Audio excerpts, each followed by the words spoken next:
ISI आणि RSS ह्या जुळव्या बहिणी आहेत असं मी त्या ठिकाणी मानतोय. की ह्या दोघांची असणारा पैदाशी म्हणजे उर्दू शब्द वापरायचा असेल तर हे ब्रिटिशांनी केलेली आहे. बरोबर बोलणी करण्याचा अधिकार दिला होता का?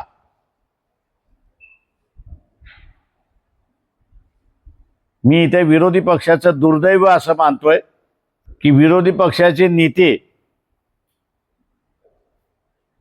यांनी भारताच्या सुरक्षितेच्या संदर्भातले प्रश्न आणि राम माधवच्या भेटीच्या संदर्भातले प्रश्न उपस्थित केले पाहिजे होते.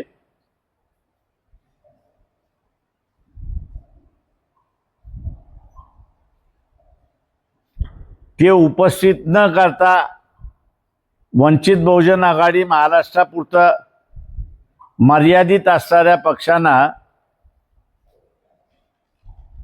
आता नॅशनल प्रश्न उचलावे लागतात आहेत अशी परिस्थिती आलेली आहे.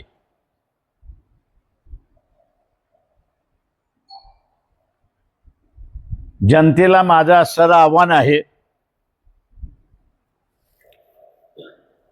की देवळं असतील, गुरुद्वारा असेल, मस्जिद असेल, बुद्धविहार असतील, हे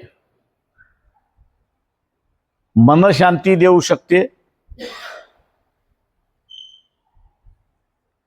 पण देशाची सुरक्षितता देऊ शकत नाही.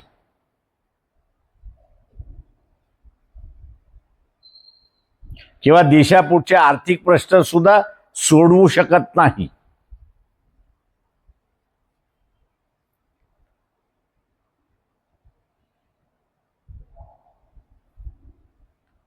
तेव्हा भारतीय जनतेने या गंभीर प्रश्नाची चर्चा स्वतःच्या मित्रांबरोबर, जे काही राजकीय लोकांना ओळखतात त्यांच्याबरोबर,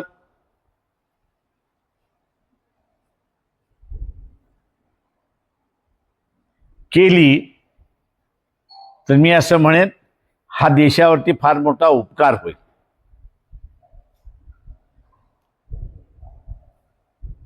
आणि जे काही भरकट चाललेलं राजकारण आहे, दिशाहीन चाललेलं जे राजकारण आहे, त्याला कुठेतरी आळा घालता येईल.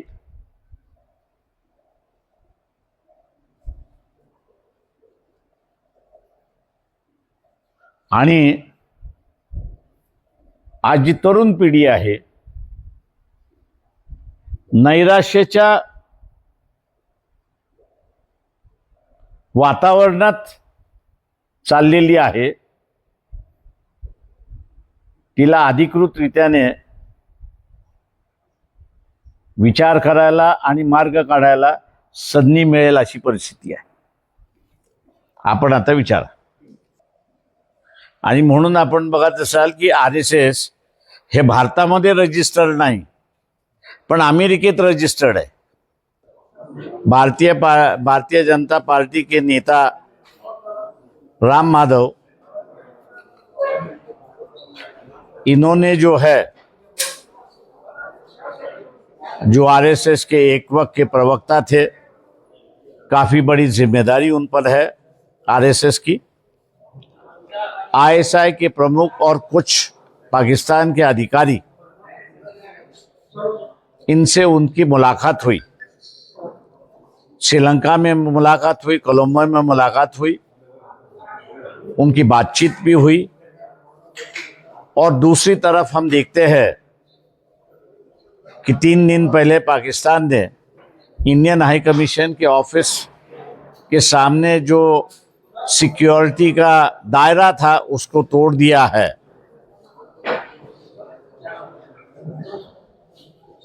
ये हम लोगों को आगाह करना चाह रहे हैं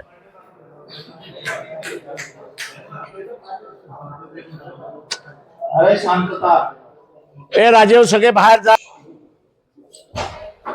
लोगों को हम आगाह करना चाहते हैं कि अटल बिहारी वाजपेयी 1979 में फॉरेन मिनिस्टर थे। उन्होंने खुद ही चाइना का दौरा का जिद किया, लेकिन जैसे ही वो चाइना में पहुंचे, चाइना ने वियतनाम के साथ वॉर शुरुआत किया।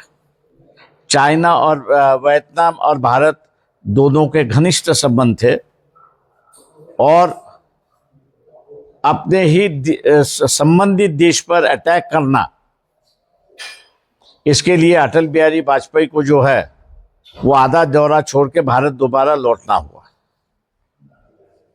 पूरी तरह से उस वक्त की सरकार की जो है वो बेइज्जती हो गई और चीती हो गई दुनिया भर में।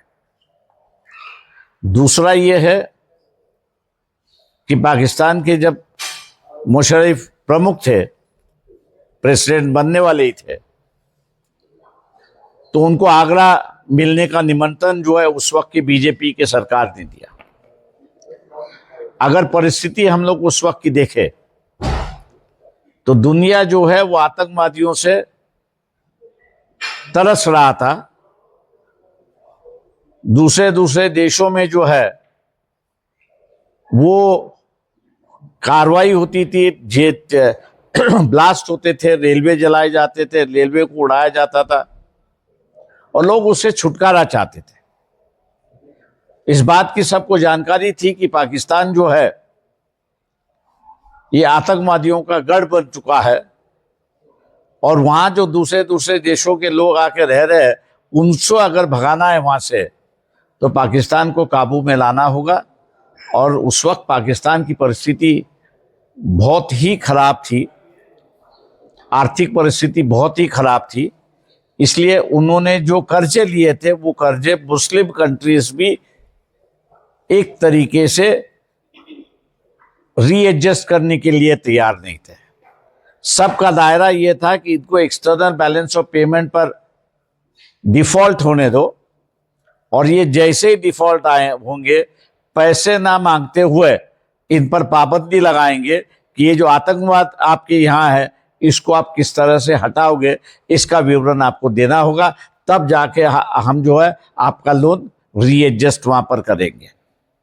वहां फेलियर दिखाई देता है कि दुनिया पाकिस्तान को कैदी बनाना चाहती थी और भारत जो है वो उसको आजाद देखना चाहता था।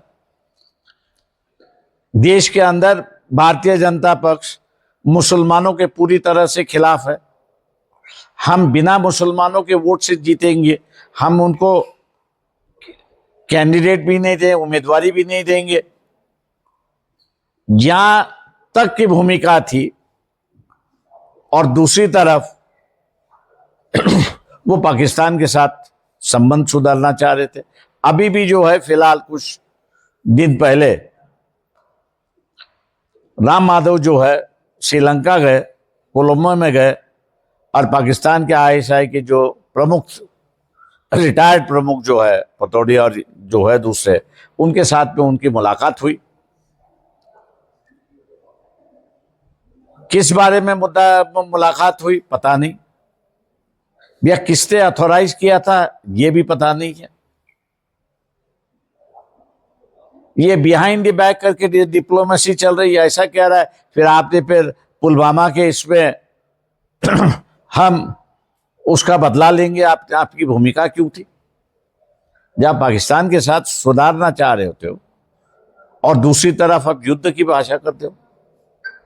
आरएसएस के जो प्रमुख हैं मोहन भागवत, उनसे हम पूछना चाह रहे हैं कि आपको किसने अधिकार दिया कि आप राम माधव को भेज के आईएसआई के प्रमुख के साथ वहां पे चर्चा करें? क्या आपको प्रधानमंत्री नरेंद्र मोदी है, उन्होंने इजाजत दी? उन्होंने आपसे कहा कि ये बैकडोर डिप्लोमेसी कर लीजिए। अगर ये बैकडोर डिप्लोमेसी है तो छुपाने की क्या जरूरत है?